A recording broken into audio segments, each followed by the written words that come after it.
ito ay rated SPG. Striktong patnubay at gabay ng magulang ang kailangan. Maaaring may masiselang tema, lengguwahe, karahasan, sexual, horror o droga na hindi angkop sa mga bata.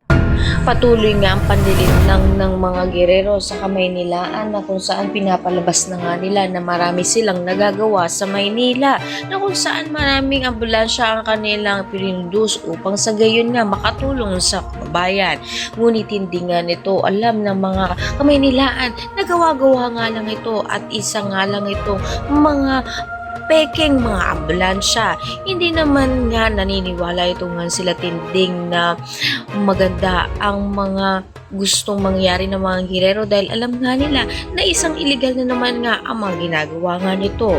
Sa kabilang banda naman nga ay nagplano na nga ito nga sila Ramon at sila Tanggol na itakas na nga ito nga si Marites kay Rigor dahil alam nga nila na nasa peligro si Marites. Kaya hindi naman nagtagal at nakarating naman sila Tanggol sa San Dimas at nagkasama-sama silang pamilya.